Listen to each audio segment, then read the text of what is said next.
You think the worst pain is being betrayed? It's not. The real agony is kissing lips that just touched another man, holding a body that no longer belongs to you and not even knowing it.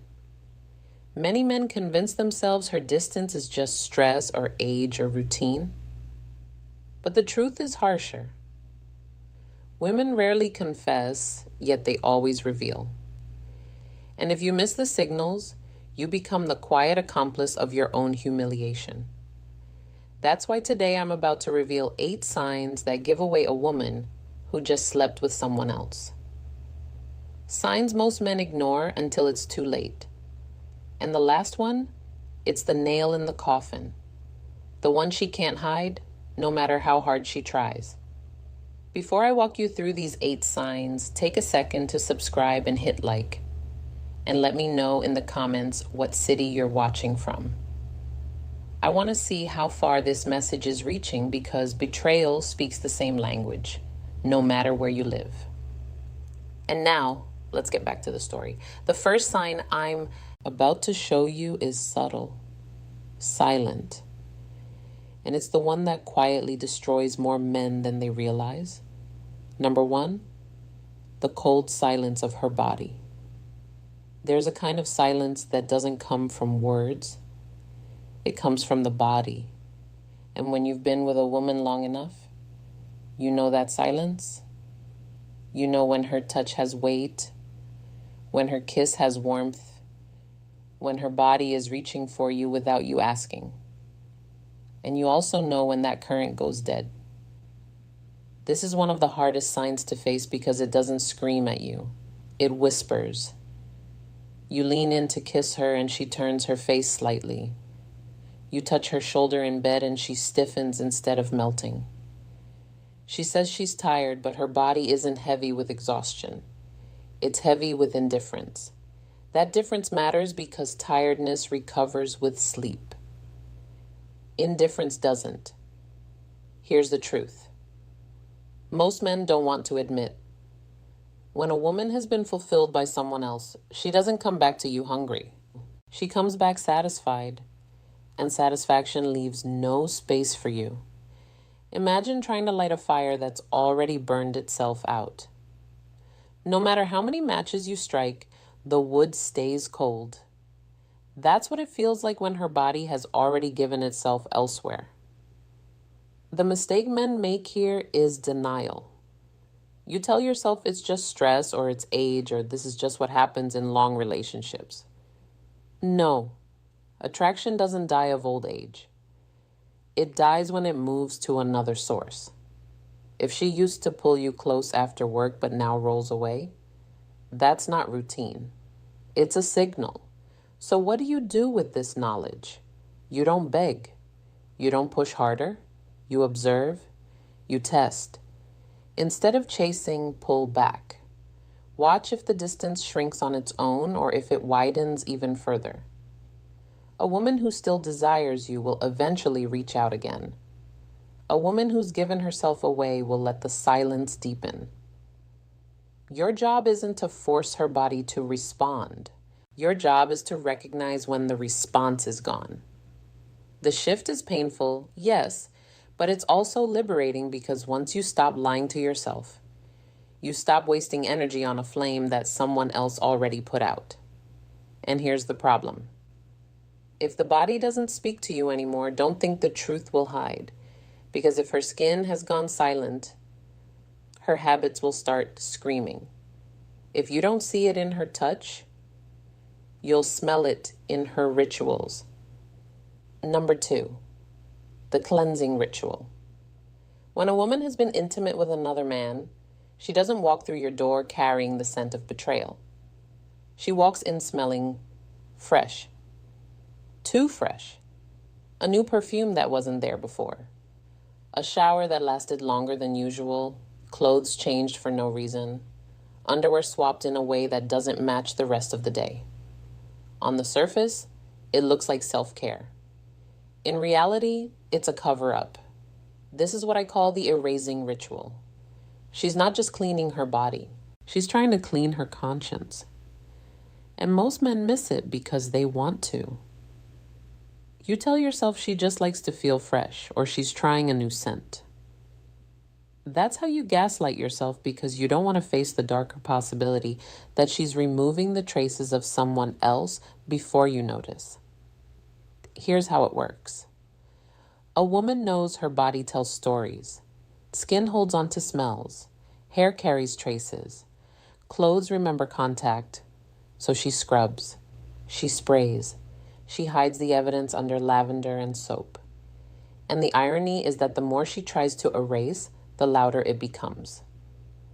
That sudden obsession with hygiene isn't a random act. It's a pattern. Let me be clear. This doesn't mean every shower equals betrayal. That's not the point. The point is change. If she never cared much about rushing to the bathroom after work, but suddenly does. If she's suddenly guarding her laundry like it's classified, you pay attention. Psychology isn't about absolutes, it's about shifts. It's about noticing what no longer fits the rhythm of who she was with you. So, what's the move? Stop excusing the inexcusable. Don't laugh it off. Don't pat yourself on the back thinking, at least she's taking care of herself. No. Observe. Connect the dots. If this ritual repeats, if it always comes with that too perfect smile afterward, you know what's going on. The mistake men make is ignoring their nose and their gut. You smell the perfume, but you call it fragrance instead of deception. You notice the over-cleanliness, but you label it personal growth. That's how you become an accomplice to your own replacement. The solution is awareness. When the pattern shows up, you don't confront with rage. You acknowledge with clarity. You don't need to accuse. You need to see. Because once you see it, you can't unsee it. And that clarity changes how you show up. But here's the thing. Hygiene is just the surface. Underneath the game goes deeper. Because when her body is clean, she still has to deal with her emotions. And guilt has a way of spilling out sideways. Number 3, the blame game. Unjustified irritation. When guilt becomes too heavy for her to carry, she doesn't confess it. She transfers it. Suddenly, you're the problem. You walk through the door and instead of a hello, you get a complaint. You load the dishwasher wrong. You're too quiet. You're too talkative. Whatever you do, it's not enough. That irritation isn't random, it's strategy. Here's the psychology behind it. If she paints you as the villain, she doesn't have to feel like the betrayer. She rewrites the script in her head. In her version, she didn't step outside the relationship because she wanted to. She did it because you were inattentive or controlling or boring. This is projection at its sharpest. She can't handle the conflict inside herself, so she pushes it onto you. The trap most men fall into is defending themselves. You tried to explain. You argue thinking logic will fix it, but you can't out-logic guilt. The more you defend, the more ammunition she gets to keep painting you as the bad guy. And before you know it, you're walking on eggshells in your own home. Here's the shift. Stop playing defense. You don't need to win the argument. You need to win your dignity. Next time she snaps at you over something ridiculous, don't rise to the bait. Don't beg. Don't debate. Look her in the eye and say calmly, you don't need to fight to justify what you've already decided. Then step back, not out of weakness, but out of strength. You're showing that you see the tactic and you won't dance to it. That one move flips the dynamic. Because when you don't play the role she wrote for you, her script collapses. Now, the weight of her guilt sits where it belongs, with her, and you just claimed back your emotional ground. Men often ask me, but isn't staying silent weak? No. Weakness is letting someone bait you into chaos. Strength is control. You're not ignoring the issue. You're refusing to be manipulated by it. That's what separates a man being drained from a man standing tall. But remember this, projection is powerful, but it isn't the final mask. There's another battlefield where the truth shows up without her even speaking. A place no excuse can cover. And it's in her body itself. Number 4, the body doesn't lie. A woman can rehearse her excuses. She can mask her moods. She can polish her story until it sounds convincing. But there's one place she can't control: her body. And this is where most men betray themselves. Not because they can't see, but because they refuse to look. You know her. You know her rhythms, her warmth, her reactions.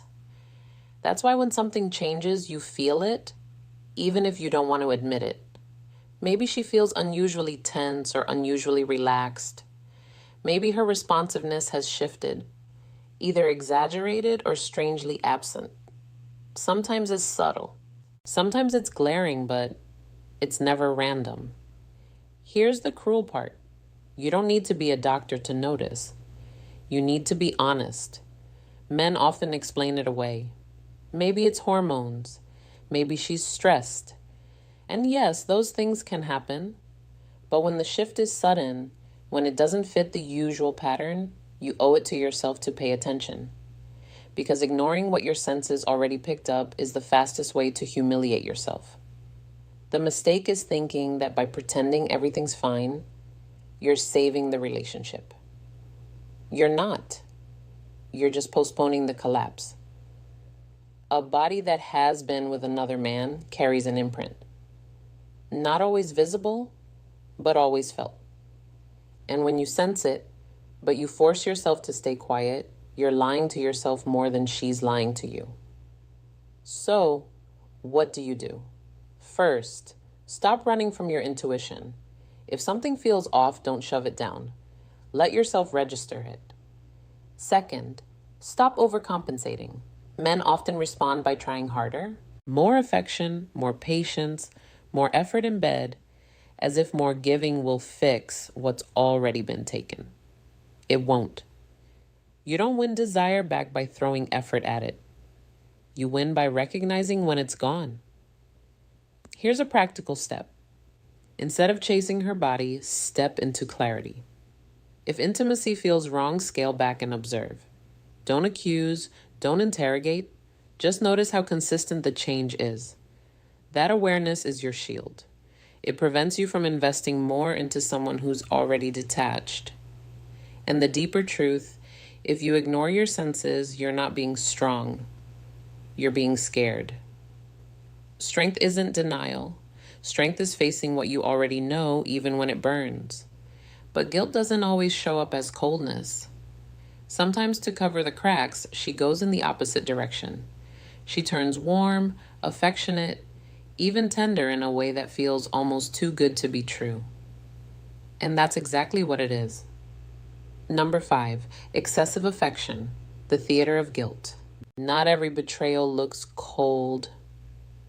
Sometimes it walks through the door wrapped in kisses, hugs, and a sudden wave of sweetness. And if you're not paying attention, you'll mistake guilt for love. This is one of the cruelest tricks because it plays directly on your hope. You felt her slipping away.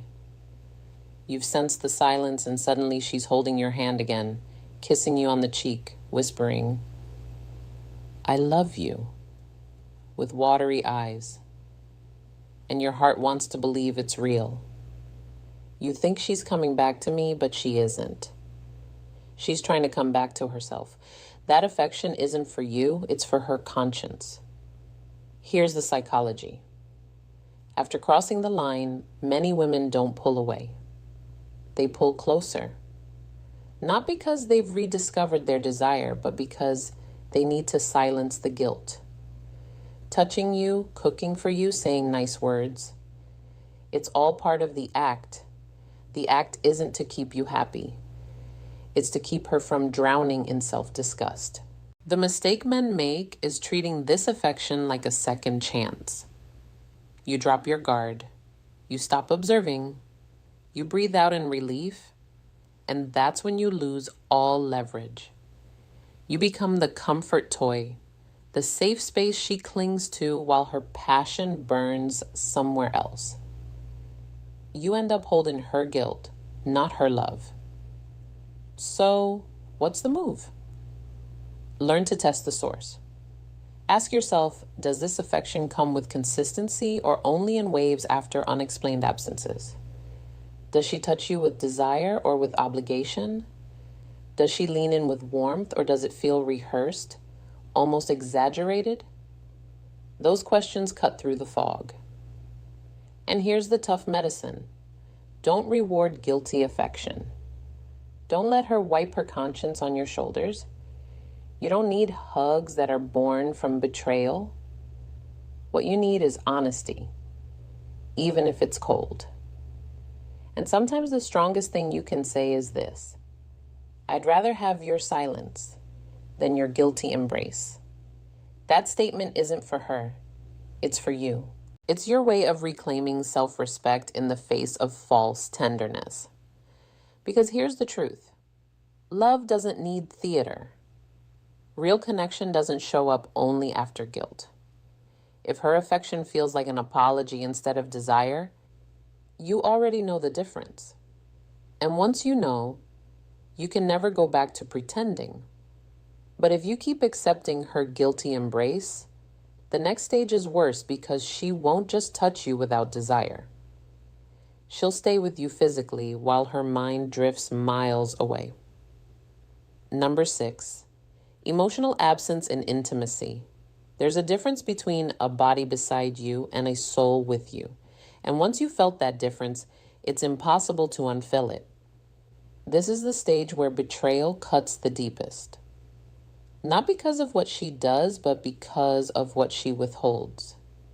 She gives you her body, but she no longer gives you herself. Picture this. You're in bed. Everything looks normal.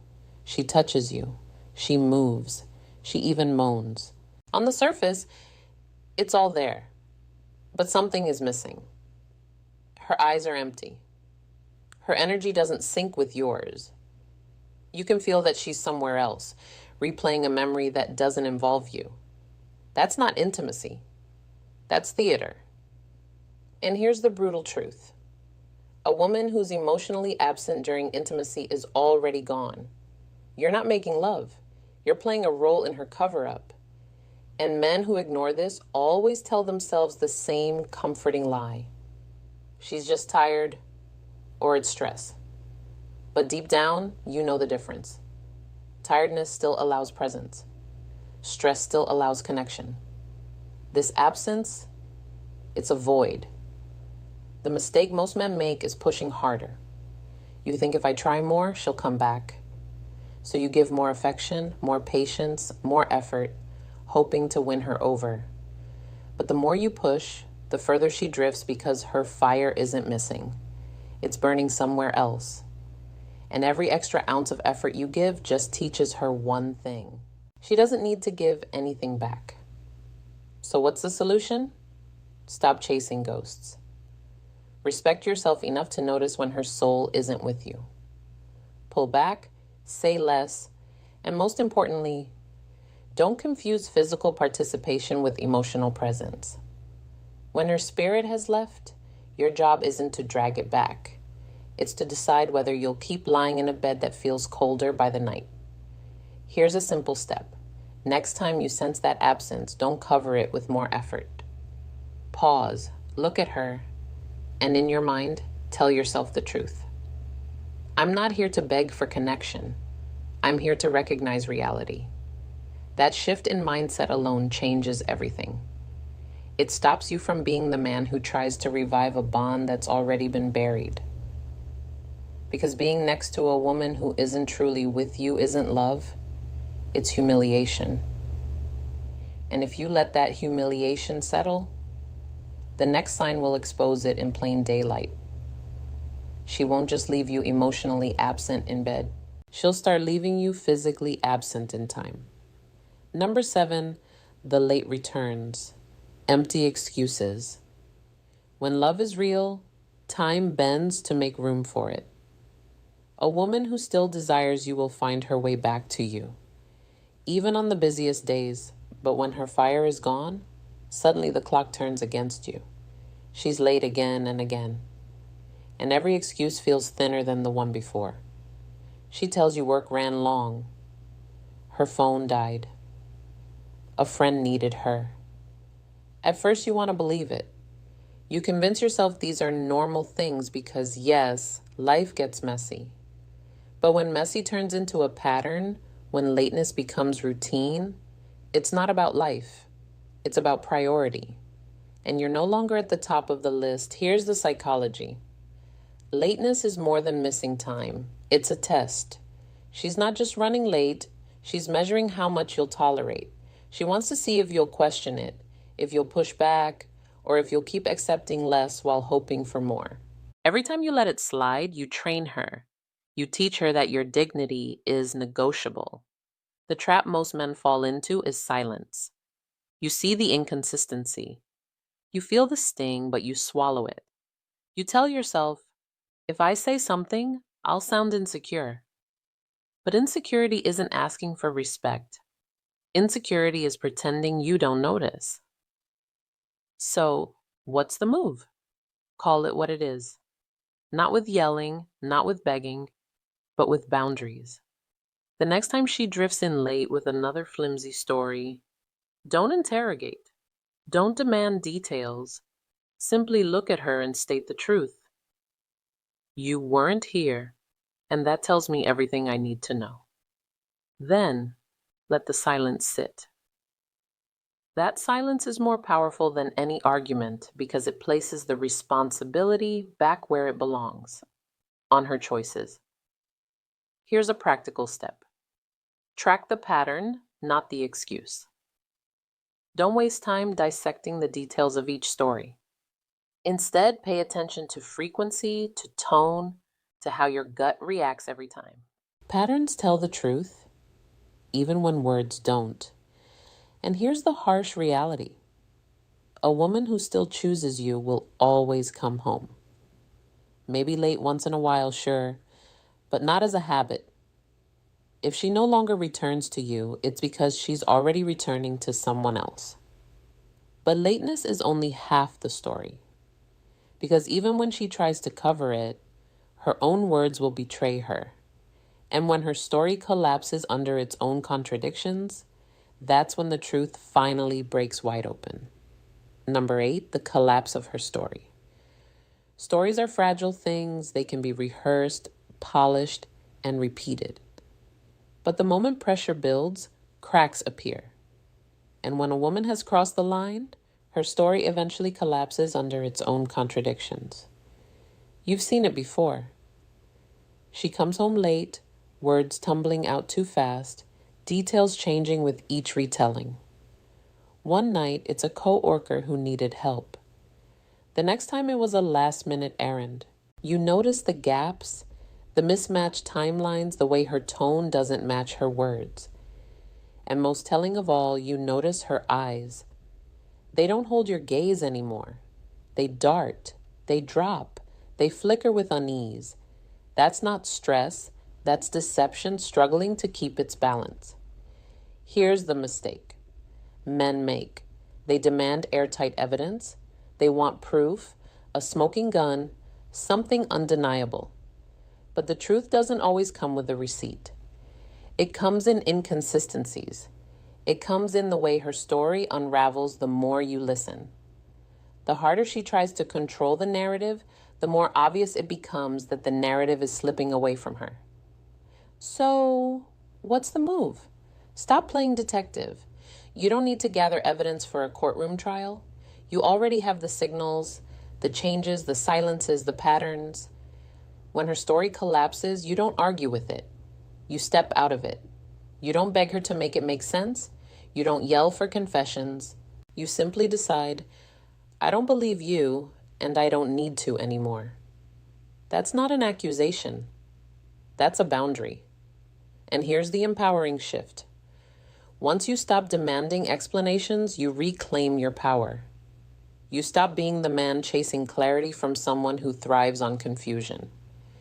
You become the man who sets the line. And the line is simple. Respect or nothing. Practical step. Practice quiet recognition. The next time her story starts wobbling, don't fill the silence with questions. Let it fall. Don't rescue her from the weight of her own contradictions. That silence is your ally. It exposes what words are trying to hide. And understand this. You don't need to scream cheater to regain your dignity. All you need is clarity and the courage to act on it. Because when her story collapses, the truth is no longer the issue. The only issue left is your decision. Will you keep lying to yourself, or will you stand up for the man you know you are? And that's the final cut. Because after seeing all 8 signs, the real question isn't whether she betrayed you. The real question is whether you'll betray yourself by staying blind. You've just heard the 8 signs, and let's be clear, this isn't about turning you into a paranoid detective snooping around for every tiny detail. It's about opening your eyes so you stop betraying yourself. Because the harshest betrayal isn't what she does in secret. It's what you allow yourself to ignore in plain sight. The goal here was never to catch her red-handed. The goal is to reclaim your dignity, your boundaries, and your power as a man who refuses to settle for less than he deserves. That's why these signs matter. They aren't just clues of infidelity. They're warnings. Warnings that something is off, something needs to be addressed, and that ignoring it will only cost you more of your self-respect. Now, here's the truth most men miss. Not every sign means betrayal is guaranteed. Sometimes distance comes from stress, exhaustion, or years of poor communication. And that's why your job isn't to accuse. It's to test, to observe, and to confront the reality directly. If there's room to repair, you have the conversation. You reset the boundaries, you fight for connection. But if the evidence stacks up, if every sign confirms what your gut already knows, then the most masculine thing you can do is walk away with your dignity intact. Because love is never worth trading your self-respect. So, here's my challenge to you. Pick one situation in your life where you've ignored your own instincts. It could be her sudden coldness, her constant irritation, or her stories that never quite add up. Don't push it aside this time. Face it. Decide whether it's a problem you can solve with her or whether it's the end of the line. Either way, the decision belongs to you, not to her lies, not to your fears. Before you go, hit subscribe, tap like, and share this video with a man who still refuses to see what's right in front of him. And in the comments, I want you to share your story. Have you ever noticed one of these signs? How did you handle it? Because your story might be the one that wakes up another man before it's too late. This isn't the end of your journey. It's the beginning of taking back what was always yours. Your self-respect, your clarity, and your freedom to choose love without ever losing.